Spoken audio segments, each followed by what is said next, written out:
everybody. 1 million cups, Westminster. So the mission of 1 million cups is to lower the barrier to access for education, resources, and connections for entrepreneurs.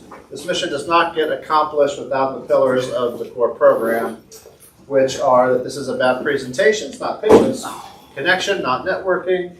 Our culture is to be for the community, by the community. No one has ownership of 1MC Westminster. No one's being paid to do 1MC Westminster. And we are radically and intentionally inclusive. The core program is that we meet every week, Wednesdays at 9 a.m., 2 presenters when possible.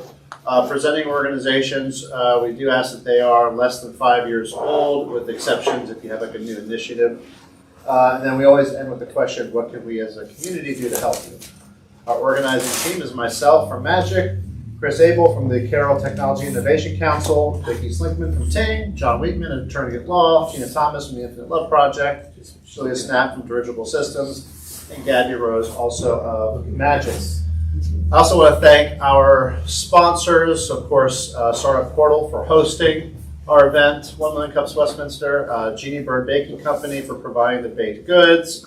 I would normally be thanking American Ice Company Cafe for the contribution of coffee, and their continued support is appreciated. But today we had a special treat with Brian Bach, our presenter, bringing some special traditional Ethiopian espresso, for lack of a better term, that is being provided in the back. So if you're watching this via Facebook and you want to run over here, there's still time to get some. And of course, thanks to the team at Magic for helping to coordinate this event. So, without further ado, let me introduce Brian Bach of the Center for Nonprofit Leaders. Brian, come on up and take it away. And we also have a special guest that will be joining us, so you may see us checking in on seeing if they are here yet.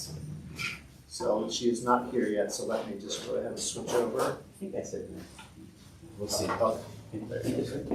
All right. Good morning. Good morning. Good morning. So we're going to talk about a couple things today, but the main thing I want to talk about is social enterprises for nonprofits and social entrepreneurs. But let me back up a little bit and talk a little bit about who we are. So I am hoping McLeod is going to join us. From Ethiopia. We're going to try to get her to join later on today.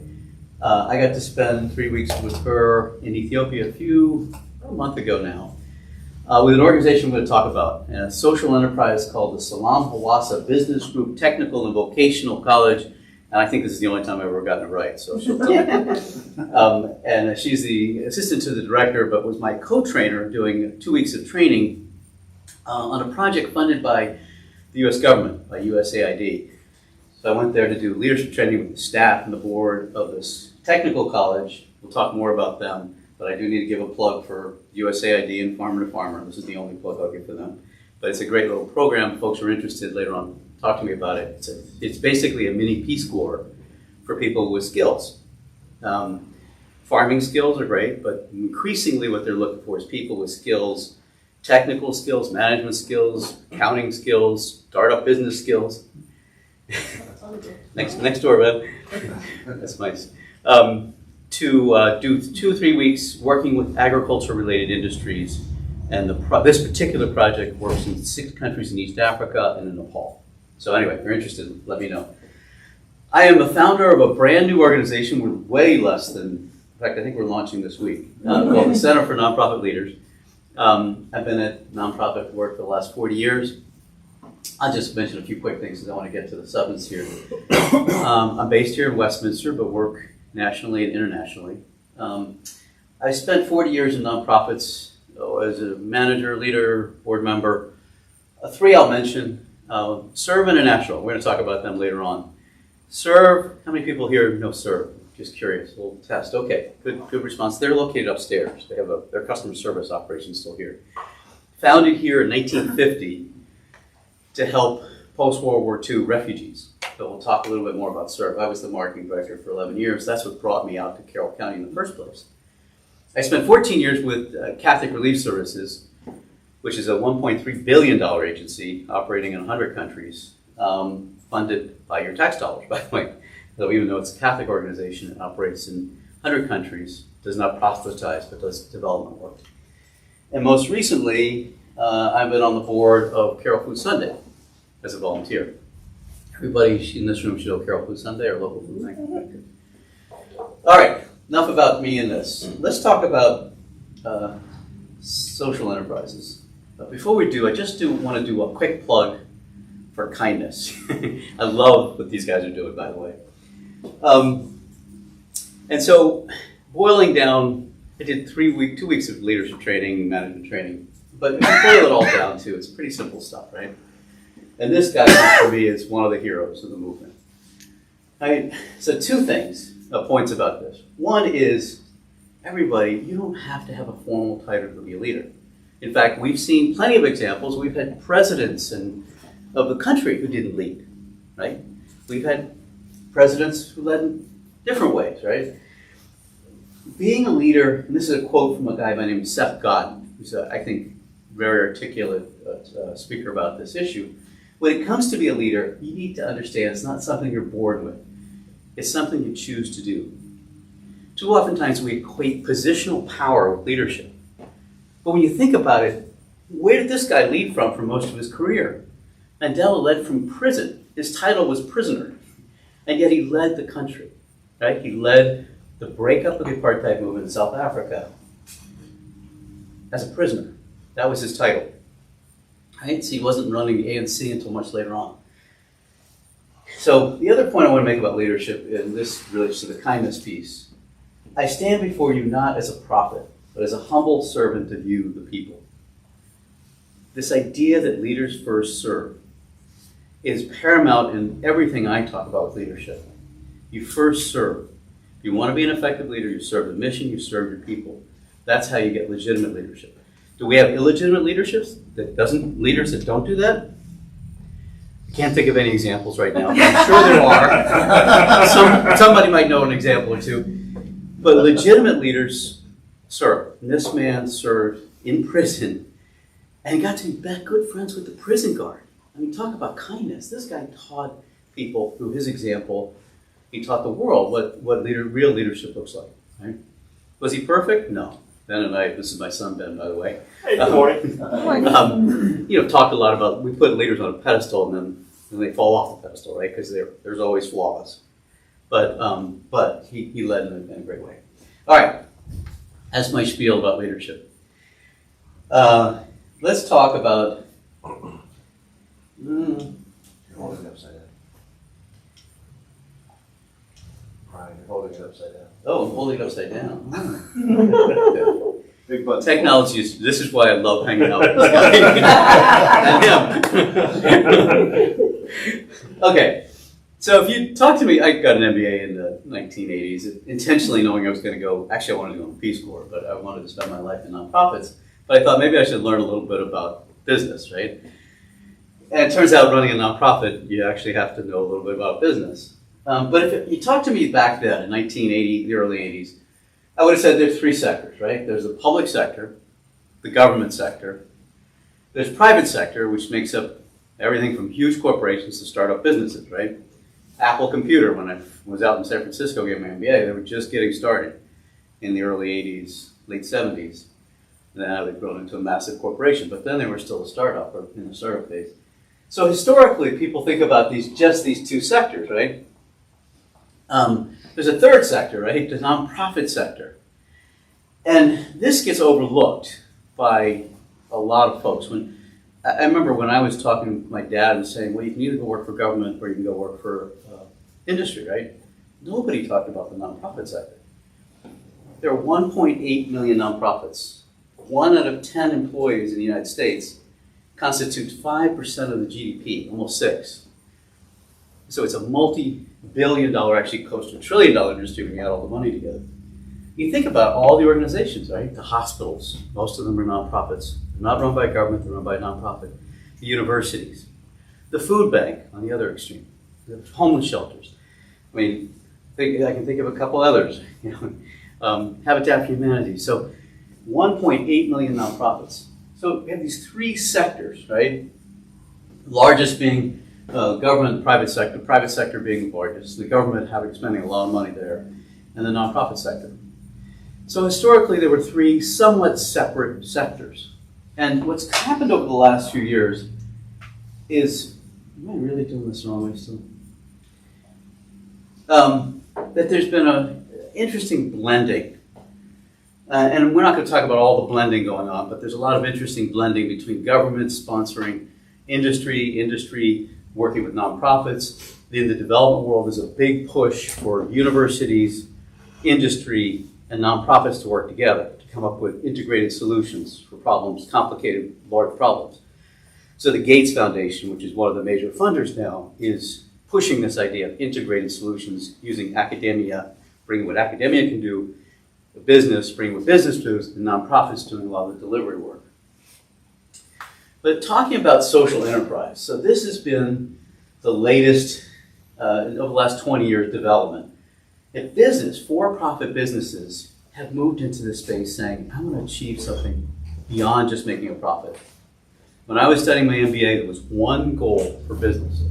If you ran a corporation, you were by law required to maximize profits for shareholders. That was the whole goal. Make sure shareholders are making as much money as they can. You don't have to worry about your employees. You don't have to worry about the environment. All you have to do is maximize shareholder wealth. That's changed, right? So businesses have moved in the sphere largely due to pressure from consumers towards being more socially minded. That's not exactly what we're talking about here, so the social enterprises. Nonprofits, these 1.8 million nonprofits have realized that constantly seeking money is a problem. Donations, and can we develop logical businesses that will allow us to make money? So they've moved in this space. So this third bubble is the social enterprise space. Now let me just talk a minute about what we're talking about here. Here's one set of definitions from a company called Good Brands. I think they're based out of the UK. But I thought they did a good job. I summarized down the key points. So social enterprises, and by the way, I think there's some in this room, right? Innovative uses of resources for social change or to meet social needs. They can be both nonprofit or for-profit. The focus is not on wealth creation. It's not on maximizing revenue for shareholders. It's on a social good. So this is where we differentiate with companies that want to do good, which is great. That's not the same thing. These are enterprises specifically set up with a social agenda to accomplish a social good. They tend to be mission-driven, not profit-driven. They do business, right? They make products, services, customers, markets, all the same things that a business have. You just have a different end objective. They seek self-sustainability. So what they're getting at here is that charities oftentimes don't cover the full cost. There's a gap. Even if they're selling their services, there tends to be a gap between the amount of money they're earning and what they need to run the programs and services. So that gap is the donations. For some charities, it's 100% of their gap. For others, if you're a hospital, a nonprofit hospital, the gap can be smaller. And finally, who starts social enterprises? Social entrepreneurs, right? People who are interested in achieving a social good through business, right? So this is all a fairly new phenomenon over the last 20 years, but it's growing because I think there's a lot of recognition that the problems we have in this world are not getting solved easily, and we need some new creative solutions to solve them. And business can be a source for good. So let me just take a side note, talk about a kissing cousin here, the B Corporation model. So in 30 states in the United States, there's something called B Corporations. It's a legal status. Maryland's one of them. Vermont, not surprising, was the first, because you'll see right in the middle here somewhere Ben & Jerry's. So Vermont was very early on. Actually, I think Maryland was actually the first, and Vermont was actually the first couple. So the idea is a group of business people who are interested in this idea push the government to say, let's change the laws. Because the laws now require a for-profit company to maximize shareholder wealth. That hasn't changed. Right? Your job is to make sure that the shareholders are getting all the money they can get. The B Corporation model allows for the company to take into consideration the environment and the people, their employees, their shareholders, their suppliers, right? So this model legally allows you to do things differently. In fact, it not only legally allows you, it requires you to do things differently. Because if you want to be a certified B Corp, there's a whole separate agency that certifies them. You have to meet certain environmental standards and do an annual report. that verifies that you're actually taking care of your employees, the environment, and your community. So B Corporation, these are some of the biggest brands. Right? Last time I checked, there were about 800. I think it's grown now. But Patagonia, Etsy, Ben & Jerry's, someone on here is the yogurt company, Seventh Generation, are all certified B Corporations. Right? So that's great. And I think this is a fabulous movement. I'm going to plug it. It's not the same as social enterprises. And yet it does a lot of good. So this is not an either or in my book. Too many people, I came out of the fair trade world, everybody wants to, we got the best answer. It's all about fair trade. And then the co-op movement will say it's all about co-ops. The B Corporation people will say it's all about being a B Corporation. Well, you know what? We need a bunch of different solutions. All right, let me just do a couple quick case studies. Any chance that she's joined us yet? Let me introduce you to Complete. Let me just stop. I've been yakking for too long. Any quick questions while we're just registering for you all? Oh yeah, awesome. Yeah. No, I don't see her yet. The internet is a little wonky. She's in Hawassa, Ethiopia, which is a relatively small city. The internet is not great. Okay, so let me talk about one of my favorite organizations. How many people, raise your hands again, how many people know SERV? Okay. Online, raise your hand. So SERV is, I was really intrigued by this idea of business for good. In the late 1980s, I was running a management training program for nonprofits. And the executive director of SERV came to our workshop. I'm like, well, that's interesting. I'd heard of it because I'd seen their catalog. I thought, this is intriguing. So I went and talked to them, and then I went and interviewed with them. And then 2 years later, I went to work for them. Back then, SERV was located in New Windsor, Maryland. They've since moved their headquarters to Madison, Wisconsin, but they still have their customer service, their national customer service office is upstairs. And SERV was founded in 1950 to support craftspeople, basically, in post-World War II Europe. Europe was decimated. Volunteers were going over doing good stuff there, bringing over cows. Actually, the Cell Heifer Project got started. And the small church organization called the Church of the Brethren, one of the 3 historic peace churches in the United States, started this program because they sent volunteers. They had a program that predated the Peace Corps that sent volunteers for 2 years to Europe. These were conscientious objectors, so they didn't serve in the military, but instead did 2 years of service.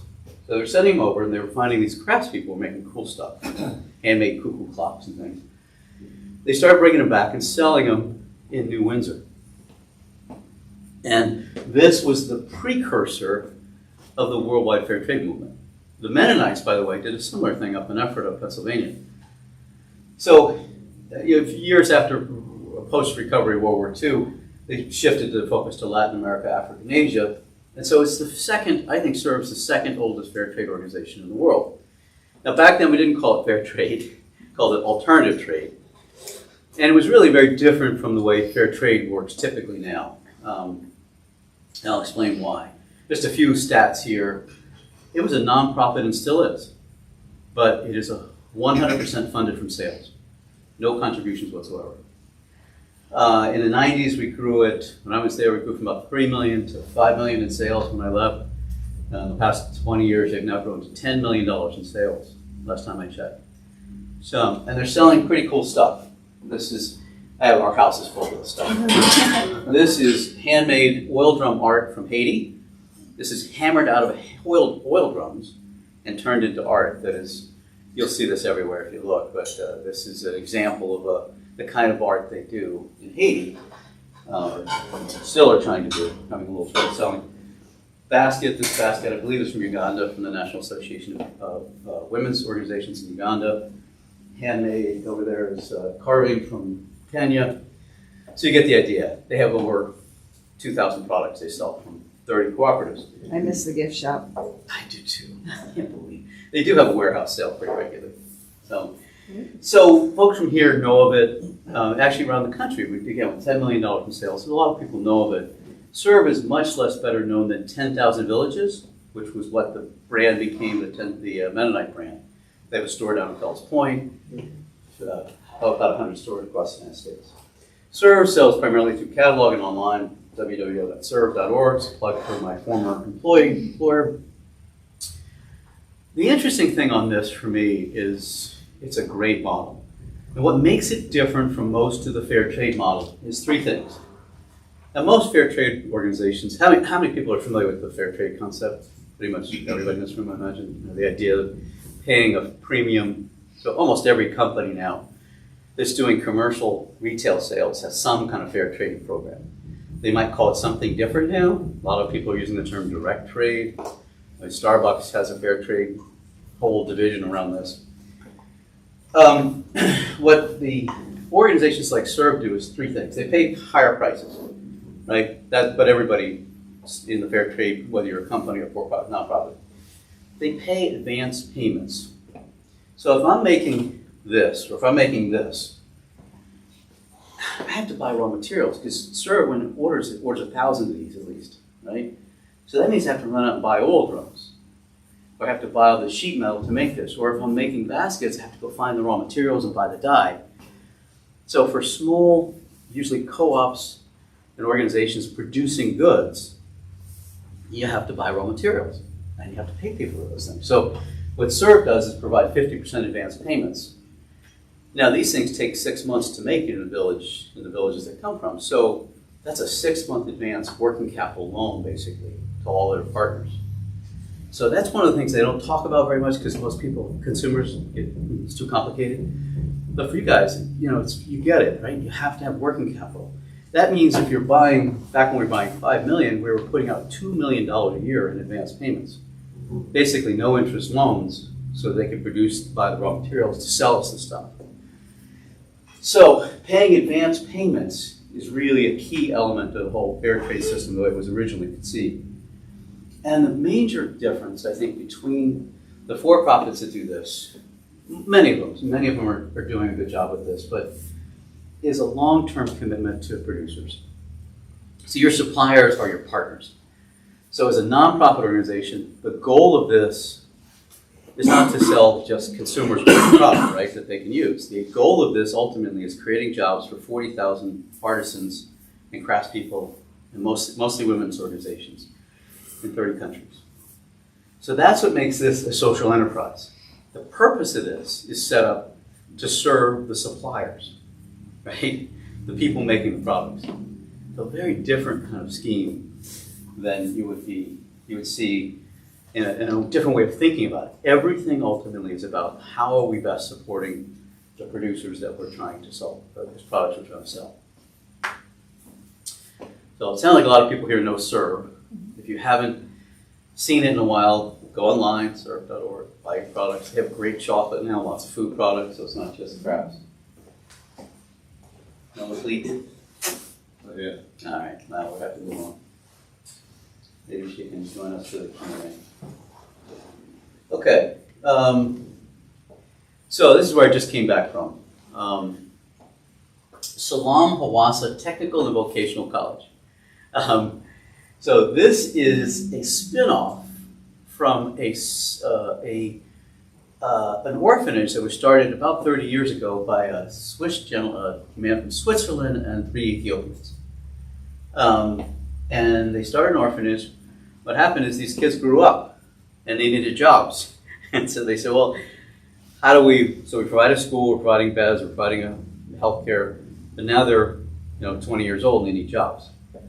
And very tough to get into college in Ethiopia.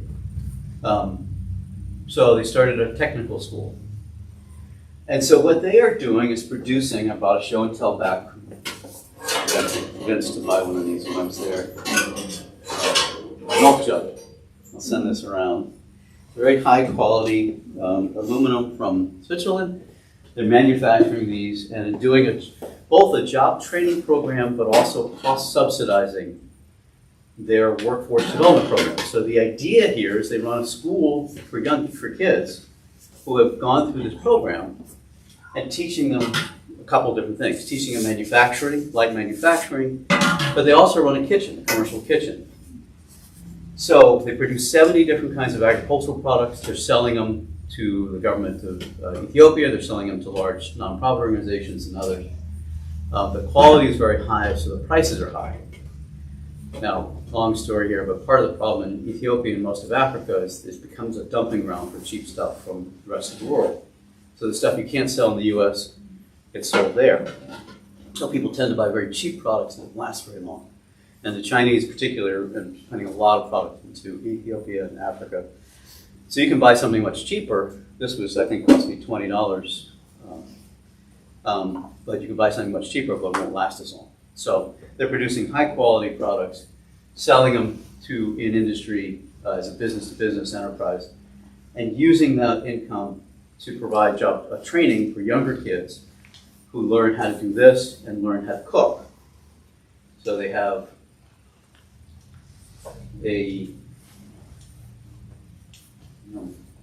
That's upside down again. Big button is forward. the big button is forward. Yeah. I like that. That was a nice, simple. So, a couple of different product examples here. This is the commercial kitchen. So they're teaching folks how to cook commercially to then go work at the large hotels to get good paying jobs. And if you're a good cook, working in a commercial kitchen is a good job in Ethiopia. This is really cool. I was blown away by this. That's all called a lockbox. And in the development world, this is one of, I think, the most interesting phenomenons. So what happened is, people have probably heard the idea of micro-lending, micro-loans. A huge growth in the last few years in the idea of village-based lending. So basically the way this worked is we would all form a group, a circle, and we'd say, look, I want to start a business, but I don't have working capital. Can you put $10 into the box? So everybody puts $10 in the box, right? And so we dump $10 in the box, and then I come with a business plan. Now we're talking about a village-based lending program, right? So the business plan might be written on a half an envelope saying I'm going to start an avocado stand. I need $50. So I would go, and the group would lend me $50. I would sign a document, right? That says I would get recorded in the ledger. And then this group, the savings and loan group, would say, okay, you have 3 months to pay it back. The interest rate's usually pretty high, by the way, because the interest rates in Africa are exorbitant. The money goes in the lockbox. The key to the lockbox is there are 3 keys. So the group elects a treasurer, a president, and a secretary, and those 3 people each have their own key. And that key then is used to open the box, and all 3 have to be simultaneously inserted to open the box. So these guys, I had no idea, they're manufacturing these things. There's over 1 million of these, last time I checked, and I'm sure it's somewhere, there were 1 million of these savings and loan groups in Africa.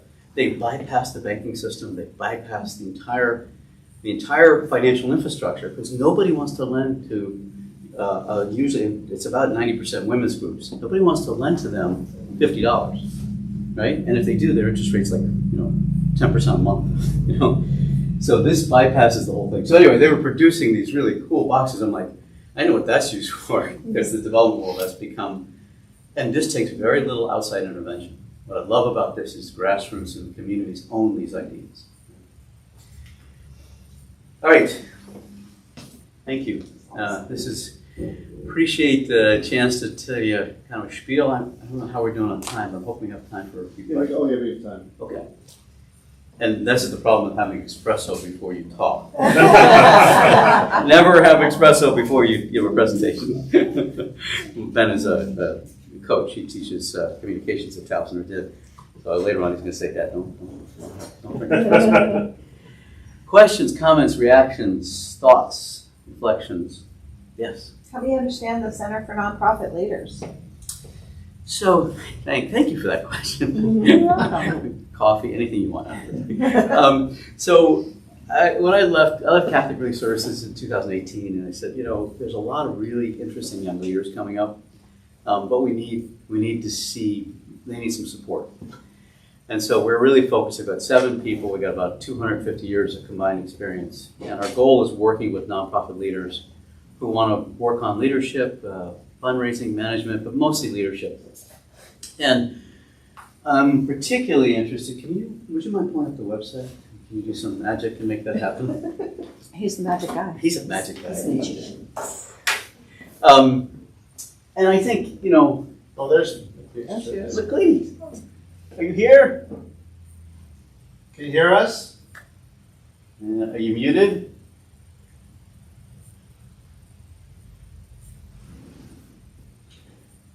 Well, let me just finish that and we'll go back and create when we get down. So anyway, we're working with nonprofit leaders. I'm heading to Puerto Rico next week to work with them on a really cool environmental project and working with hopefully with a woman who's trying to start a women's and girls empowerment program in Haiti. So we've got a lot of really interesting clients. They're doing cool work. Our focus is on small to mid-sized nonprofits doing social, economic, environmental, and racial justice issues. And my personal bias right now is I really want to see emerging leaders take over the nonprofit sector. And I particularly want to see people of color and more women in leadership. Too many people that look like me, they're running nonprofits. And we need to see a different way of thinking about leadership. What's the web address for Center for Nonprofit Leaders? Pardon me? What's the website? Center for nonprofitleaders.org. So anyway, that's what we're working on, and just launching officially. I've been doing this as an LLC, but then reformulated under the Carroll Community Foundation. They're sponsoring us, and so this is part of the team here. With Jada Hall, who runs something called One Love Foundation in Baltimore. Jim Lund, who I know from Catholic Relief, is a really good fundraiser, who came from Bread for the World. Sergio Lopez, who worked with me at Catholic Relief Services, is now part of our group. And whoever this guy is, with the old guy with the gray hair. And then Ben is part of this as well. And we have 3 other folks joining us. We have 7 people total. Can you go to the Who We Are page? So, did we get McLeod back? I think she tried to sign off and maybe she'll try to sign back in again. Okay. It sounds like she's having audio. I talk about emerging leaders. She's 23 years old. And I said, look, I don't want to go do trainings in Ethiopia without training somebody to train. I want to walk away and you be able to do it. And so at the end of 2 weeks, so she was quote unquote my translator, but she was really a co-trainer. Right? She was putting this in context that made sense. Because what I said to USAID is, it doesn't make any sense for me to go in and train in leadership, right? The model is set up like a Peace Corps where it's a mutual cultural exchange. But I'm like, it doesn't make any sense. There's too many cultural nuances around leadership. So I said, if I'm going to do this again, it's going to be with a co-trainer who's going to then be able to put it in context. In this case, Ethiopia. The last time I did this was Uganda. You know, make it make sense in that context, not just language-wise, but culturally wise. So anyway, she came on board just phenomenal. Now, she's going to be running the country at some point. I wanted you to meet the next president of Ethiopia, but Yes, it please. might be 20 years before she gets there. She's only 23, so that's a little bit about who we are. I'm happy to, we have a website, and the last slide is my contact information, folks who are interested in any of these things. But social enterprise, I think for this group, I think there's just so much energy around this. And I think a lot of, because a lot of consumers are asking for it, a lot of companies are going, oh, maybe we should do something. So I had a conversation, just recorded, but you know, the vice president of Target at one point came to Catholic Relief Services when I was working there, walked around and said, I'm interested. We're starting conversations within Target about maybe becoming a B Corp. I'm like, oh, okay, cool. Now, I don't know where that went, but I would applaud those efforts. Because a lot of companies that thought they weren't going to do anything with the whole fair trade movement, including Starbucks, got their arm gently twisted by a few people and said, oh, maybe we'll do fair trade. But they're treating it, at Starbucks, I won't pick on that. Actually, they're really trying to do this right in a lot of ways. People in the fair trade movement, I'm sorry, but I actually think Starbucks is trying to do a good job with this. And they're taking good care of their employees, which I care about as well. Anyway, other questions, yeah. I keep hearing a lot of large corporation names. I'm not hearing anything about small startup nonprofits. Right. Well, so is there, your Center for Nonprofit Leaders, I have a brand new nonprofit. We're 6 months old. That's my focus. Okay. I'm not, Can you talk about that? Because you haven't talked. Yeah, no, I think maybe I'm missing. Maybe I missed the small a piece. nonprofits, I think, are small, and the medium-sized ones, I think, are where I think a lot of innovation's coming out of, a lot of creative thinking. Not that the big organizations like Cirrus aren't doing that, but I think you find that as you get bigger, it becomes harder to be innovative. If you're getting $100 million from grant from Gates Foundation, they want to know that you've tested this out the wazoo. So it's harder for large organizations to be as innovative as small ones. So I'm very excited about the smaller nonprofits and the smaller social enterprises because they're coming up with new ideas all the time. What's lacking oftentimes is funding. And so that's a lot of it. But also what's lacking oftentimes is All right, she joined. Yeah, All right. I was surprised to hear Can you that hear small us? is considered $1 million to $20 million. That's small. And what are we? Because we're way under that. Yeah, most 70% of the I'm nonprofits in the say United it's like States 10 grand. and most of the social enterprises are well under $1 million. In fact, the majority You're are under on mute. 100,000. So a lot of startup energy. There's a lot of growth. Right. Part of the challenge is Can you hear me now? we now have 1.8 million nonprofits. When I Yes. started, there was 900,000. Can you hear There us? isn't funding for 1.8 million, right? So there's a lot of competition. I think eventually there'll be more mergers within the Can you sector. hear me now? Yes, but we're hearing you from the wrong device, but she's here for some reason. Turn it up, Greg. All right, good. We can hear you now. Go ahead. Say hi. Okay. Thank you. Good to see you, all of you.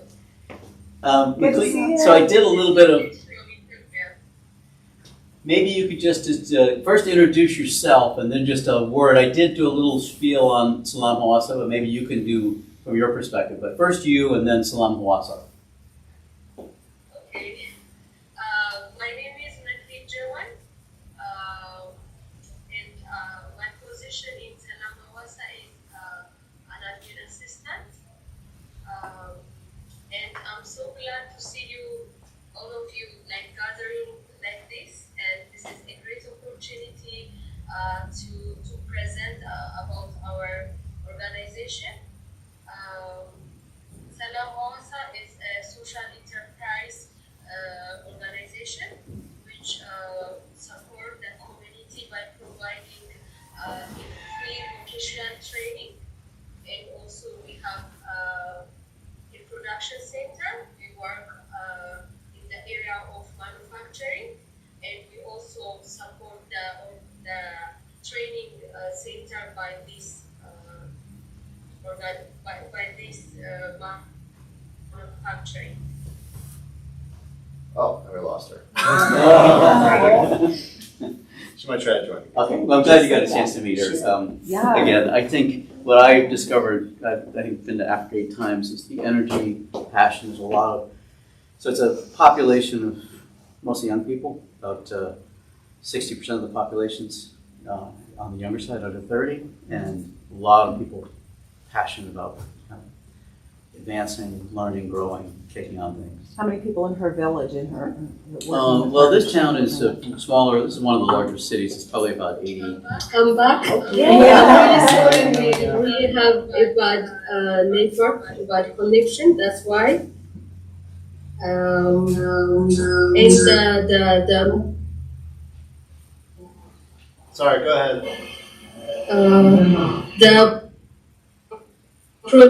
production and the national college support each other. Yeah.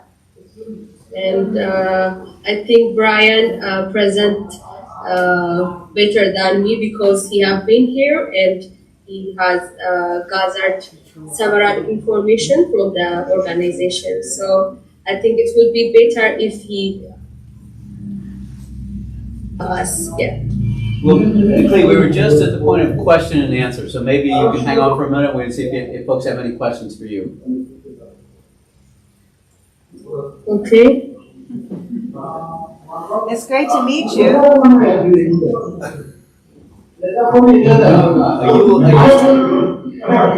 Are you at work or at home? I can't hear you. Oh, Let me try another microphone. Hold on. Let's see what's going on. okay. So this is my reality. Oh, wait, can you hear me now? Maybe you have to be. Yeah. Oh, you just have to come closer. Yeah, Brian. okay, all right. Yeah. All right, I'll so, repeat questions. Anybody have any questions or? any questions? What's been her challenge in getting her services put together? What's your biggest challenge for getting your services put together? I think it is working capital. working capital. Yeah. That it's being a very challenging, and also there is political instability currently in Ethiopia, so we are facing market inflation. Yeah. Any other questions? The inflation rate is off the charts. See, Lee, do you know? Did I answer your question? Yes. Yes. Thank you. And so do you have a lot of, Okay, thank you. trade without money? Do you have a lot of trade happening then without the exchange of money? Love bartering. Bartering, that's the word. Pardon, please? I can't hear you. Do you have a lot of trade occurring without money, like as in bartering? I'm sorry. No, I didn't hear anything. that's okay. No, I mean, it's, people want to get paid in cash. Is it the dollar there? No, it's a beer, B-I-R, beer. It's a good way to get paid. Yeah, that could be a good exchange. They have good beer, but that's not the exchange. All right, McLeod, well, and any final words of wisdom?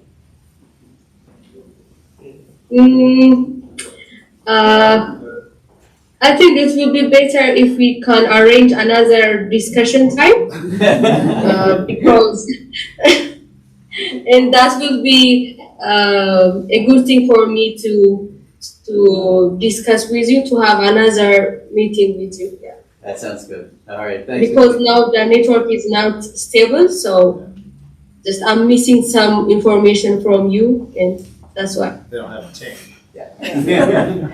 Well, Graham said he's going to work on that, getting you good internet. Oh, Thank All you. Thank you. okay. Thank you, McLeod. Take Thank care. you. Thank you very much. Bye. Thank you. Bye. Therein lies one of the big challenges right now, because what's happening in Ethiopia and most of Africa is they're leapfrogging technology. I mean, everybody's got a cell phone, right? And a lot of people have smartphones, but the infrastructure, the bandwidth is just not there for internet. Especially if you get outside of Addis, which is Addis is the major city, and rural areas. So they desperately need to put in a good fiber optic or some kind of whatever the best solution is going to be for them to have good internet, because that's going to help them leapfrog the technological barriers that a lot of folks are having. If we can do that in parts of Carroll County too. That'd be great. Like at my house. At My house, I'm like 1 house. mile outside the city limit, Yeah. but we didn't get pinged. Other questions, thoughts, observations, comments? The new Tesla satellite grid might help with that. Yes. I think I speak for a couple of the nonprofits in here that the ask is hard. That's for money. Yes, yes. And I would love to pick your brain on that. On the balance between what we're trying to accomplish, and do we have any models like, for instance, the Girl Scout cookies, where we don't make the cookies, but we sell them because that's our bread and butter on the. Right, you're selling a product, right? You have Yes, we are. your sign. So, and that's what the head of Girl Scouts said, is it's okay to have a product to sell to help you meet your goal. Yeah. So, but finding that initial capital and the balance to become toddlers and be able to walk on our It's own. the hardest, the money, or I mean, so we call it non-profit. I don't know, it's like this. It is interesting that nonprofit people talk more about money than nonprofit than startup businesses are the two that talk about money all the time. If you're a large corporation, they don't talk about money. They talk about market share and lots of other things. But if you're a nonprofit, you talk about money all the time because you talk about what you don't have. Right? It's Maslow's hierarchy of needs here. So yeah. Just one little quick thought. Okay. Don't ever ask for money. Just ask people to be part of your vision. Like, don't ever ask. People don't want to give you money. There's an axiom in fundraising. If I ask you for money, the first thing you do is give me advice. But if I ask you for advice, you might give me money, right? So if I want advice, I'm going to ask you for money, because the first thing you're going to say is, "Oh, I know somebody that has money," not me, right? So invite people into your mission. You got a vision of what you want to accomplish. Share your vision. and say, if you want to be part of it, great. If you don't, that's fine too, but invite people into your vision and the money will come. Yeah, that's how it's grown to this point. That's how it's grown, right? That's how I've been watching you guys for a couple of years. I would add an addendum to that axiom and add that when you ask the grant makers for advice on how to apply for their grants, that also makes it easier to get money. Yes. Yeah. Yeah, the exception is grant makers. You can ask them for money. But I think Graham's point is right on target. Ask them for advice. Ask them, what are you looking for? And don't bother with foundations. By the way, just a quick plug for the foundations, the Nonprofit Center. How many people here belong to the nonprofit? Okay. They have a foundation directory, that's underused with all the foundations in the United States, and you can search and find. And the trick on that is to pare down whatever it is, 80,000 foundations to 3 or 4 that you think are likely to fund you. Foundations are in the business of giving away money, so you can ask them for money. But to Graham's point, make sure you're aligned to their mission, your mission aligns to theirs, and if you can, ask them for advice. Big foundations are really hard to get through to, but I think with individuals, everybody wants to be invited into a vision, a mission that's bigger than them. They want to be excited. They want to be part of something. And a lot of people can't do what you're doing. They don't have the time, or they don't have the energy, or they don't have the vision. Invite them into your vision, and you're asking them to be part of your community. You're asking them to be partners, not donors. So, That was a good point. final thoughts, questions, observations? Anything, feel free to disagree with any of this. Disagreement is good, yes. All about the money. You raise your hand. Disagreement. He's going to disagree. We're going to debate going. You commented earlier about Target and fair trade and that arm twisting was involved. What did that look like, or what did you mean by that? So I actually become a bit of a slight fan of Starbucks. I spent an hour on the phone with the head of corporate social responsibility once with Starbucks, and I was really impressed. About 20 years ago, Starbucks wasn't carrying fair trade, right? Fair trade was new. Came from, really, the concept of branding this came from Europe, because they jumped ahead on us. We started, the fair trade, alternative trade movement started here. But fair trade, anyway, a group of students out in California, in San Francisco specifically, said, community organizing organization, said, you know what, we're going to get Starbucks to do fair trade. And so they reached out to every university, had a large network of universities, and said to Starbucks, we're about to picket you across the United States. And they contacted us and served to see if we wanted to sign on. And we were like a little ambivalent about whether we thought this was a good thing or not. And we were in the handcraft business, not coffee at the time. So they reached out to Starbucks and said, we're going to picket you across the United States. And Starbucks was like, no, don't do that. About 6 weeks later, they had fair trade coffee in every Starbucks. And now they're gone, and now I don't know where the fair trade is. It's like built into their system, but they had kiosks, they had a big display. So it was literally, talk about a small number of people. It was a couple hundred students through one community organizing group out of California, led by a woman named Alicia Gravitz, who now is the head of, I think, Green America. And Starbucks was so sensitive to it, they responded almost immediately. Yeah. Now, they would argue, and I think effectively, they've woven this into their standards and their buying practices and so forth. It's not the same as fair trade. So equal exchange, you want to buy truly fair trade coffee, equal exchange is my go-to, right? They're 100% fair trade. One of the best kept secrets, I'm not supposed to share, that the Trader Joe's coffee, one of them comes from equal exchange. I was allowed to say that, but anyway, they sell. They grew out of the fair trade movement, and they're 100% committed to the farmers, and they're a social enterprise. But you know what? You can't always find it, right? Although you can find it Safeway and most of the stores. So I think having a range of options of good companies. I love the B Corps. I'm a big fan of REI, Ben & Jerry's, those companies. They're trying to do good. Ben & Jerry's, by the way, got bought out by Unilever, one of the biggest corporations in the world. The good thing is they kept their mission intact. And they said, look, if we're going to sell to you, we're going to still have our own mission statement, our own board of directors.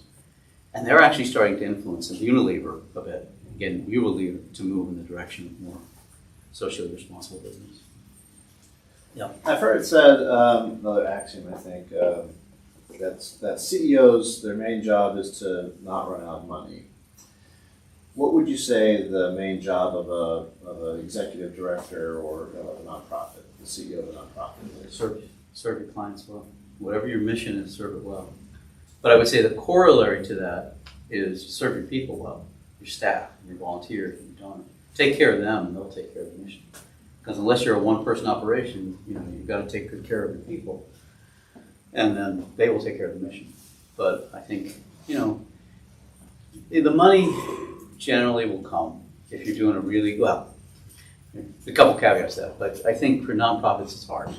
Because you have a double bottom line, right? You're trying to achieve a mission.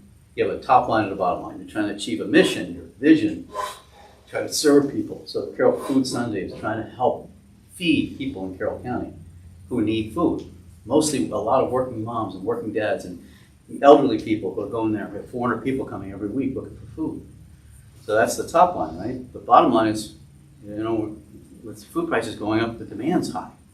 So more and more people are coming in. We're going to have to do more fundraising in order to keep up with the budget. So we have to make sure we don't go under.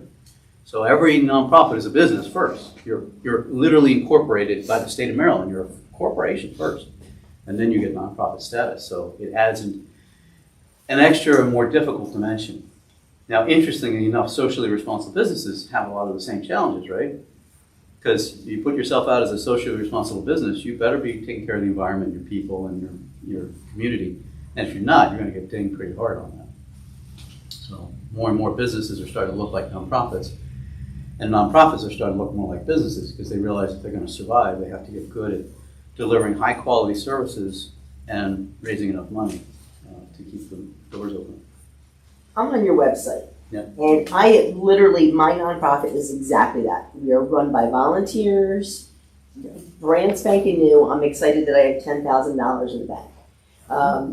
I'm going in here, I'm reading about what, it doesn't, are you for me? I need to know how to run a nonprofit. Should I come to you guys or am I too small for you? I'm reading about, like, your pricing, it says that you charge by hour, but it also says that you do a per pricing based on the project. So do you sit down and have a one-on-one consultation with me to say what you're looking to do, how you're looking to build this, and then we can... Let's talk afterward, but yes. Okay. But I think the other thing we're going to do as a nonprofit is I'm going to go after third-party funding. Okay. Because most of the nonprofits I really want to serve on the front lines of social, economic, environmental, and racial justice, they tend to be small. And the problem is they don't have any money. Is that the only people that you work with?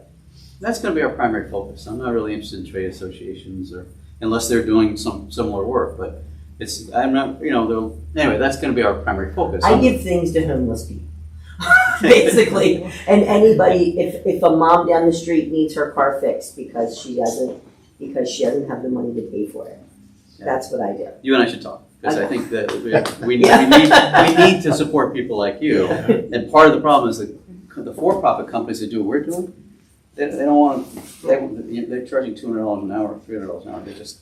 But what we have to do with just getting started is go back out to the foundation world and start to get some funding to support organizations like yours. But anyway, I'm happy to spend an hour or two with you anytime. Okay. We'll chat and do what we can do. You might regret that. This is what Vicky just rolled her eyes, she knows. 1 hour, maybe 30 minutes, an hour. Anyone else? Questions, comments? I think we probably over time. Is there anything as an organization that we can do to help you? Thank you. Yes.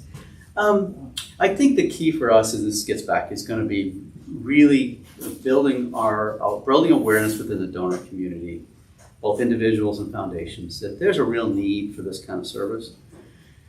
So my intent is not to get money directly, but rather for you to get a small grant, or you to get grants, to then hire either us or anybody else. And there are a lot of, since I left this field 30 years ago, there's a lot of organizations doing good work. So I'm bringing them all potential competitors together and saying, hey, what are you doing well? Because I don't want to do that. I want to put people over your way. So we'll help you. It might be that we're not the right people. Maybe there's somebody else that can help you. But be sort of the ecosystem for people who in the nonprofit sector looking for support. It oftentimes comes to money, unfortunately. But money is usually not the biggest problem. Oftentimes it's the vision. But being really clear about what you're trying to accomplish, and then figuring out who you can get excited about that vision. So it's about marketing. A lot of it's more about marketing. The fundraising is just a manifestation of marketing when you're asking for dollars. Excellent. Thank you, Thank Brian. you, thank you. Thank you, Sarah. Yay. Well, we are 1 million cups Westminster. Say it 3 times. We're grateful to Startup Portal for our location, Magic for bringing the 1 Million Cups Kauffman Foundation to our community, to our speaker. Sometimes we have 1 speaker, sometimes we have 2, and next week it could be you. Go to 1millioncups.com/Westminster, click Apply to Present. If all you have is an idea, a lot of times the best businesses, social, nonprofit, what have you, start with an idea, trying to fill a need or create a service. And you're not sure what your next step is, click Apply to Present because we're here for you. We're your ecosystem. We're your entrepreneurial ecosystem. We'll see you next week.